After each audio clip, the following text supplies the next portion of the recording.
Sun, moon, stars, It's a dark night, 2-0. So, you see the beacon of light through that black hole?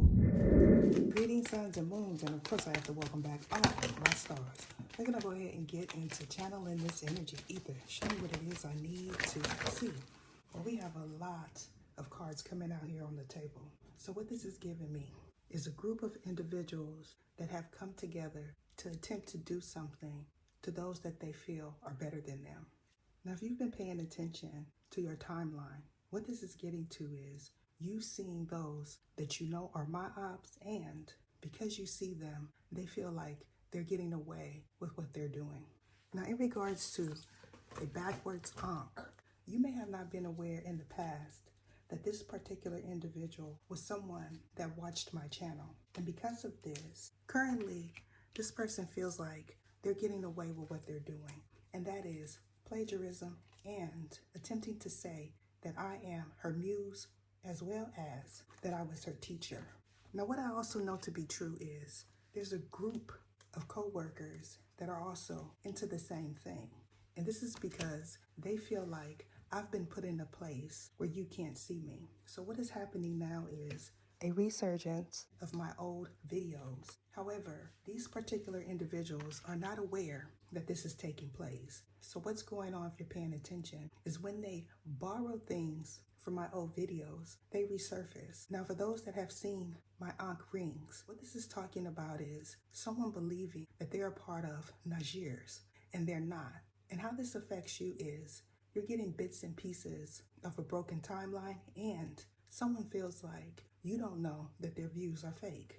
Now, what I also know to be true is someone that is keeping a watchful eye on my energy is also someone attempting to reveal something about all of those that plagiarize my work. However, in the near future, what I foresee is a division. Now, this division entails a bright light, but not only that, a hermit type of figure is going to speak out on what they see. And this is because these particular co-workers have dragged his name through the mud. Now, what I also know to be true is these co-workers are also attempting to call on the underworld for protection.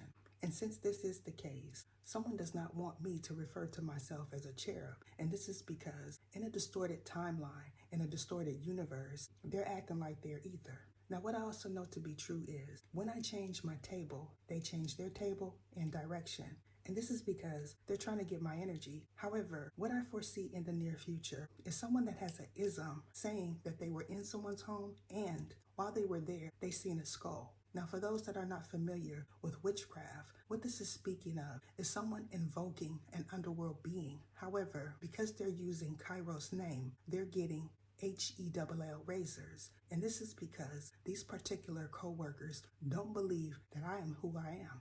And this is because they feel like I was put in Lionsgate portal. However, they are the individuals that are currently in the portal. And this is because they're taking bits and pieces of my old work and saying that it is current, and it is not. Now, if you are an elect one, what I suggest is to not watch these readers, because what they're attempting to do is use pendulums and all type of divination tools to draw on celebrities. And this is because of the star in my name. Now, if you've recently seen Sun, Moon, and Stars, you are aware that that is not me. However, this particular individual feels like people think that she is me, and y'all do not. So what I also know to be true is an upcoming event that entails a concert, someone's going to be approached by an underworld being. However, they're going to feel like this underworld being is someone that was sent to them. And this is because the witch's round is also involved. Now, what I also know to be true is those that have been placed in a portal, or those that know that they are in it, is going to counter back. And this is because they feel like the ones that they were helping in the past are now the ones that are trying to take their place. And you're right. However, what this is getting to is you not being fooled by numbers, because what is going to happen in the future is an upheaval. And this entails everyone that is not receiving any views exposing who they feel is the culprit. Now, what I also know to be true is someone that is into BDSM is also going to say that they've seen someone do something. And this is because some information that they received from one of these co-workers was inaccurate. Now, what I also know to be true is someone that was in my membership is also watching these distorted coworkers. And because they're watching them, they also are aware that they're redoing my old readings. Now, I also like to say that someone is going to succumb to some energy that is floating around a mountain. Now, for this particular individual, it's the Accursed Valley. However, they may refer to this Accursed Valley as the mothership. And this is because they started watching me when I had the mothership. Now, if you are a viewer of Oracle of the Ether TV, what this is getting to is someone noticing my views going up there. And because they're noticing my views going up there, you can rest assured that they're going to attempt to copy everything that they see there. So what I'm getting to is you not being fooled. Now, in regards to a toxic love affair, what I see is all of these individuals that did some sort of binding to get a relationship, experiencing what they tried to put you through. Now, you may refer to this as karmic justice. However, what I see it is as judgment. Now, if you've seen that reading that talked about someone having a bubbly personality, you can rest assured that that is that individual. However, I'm being guided to end it here. Deuces. What is your name? What is your name? Sergisias Ether.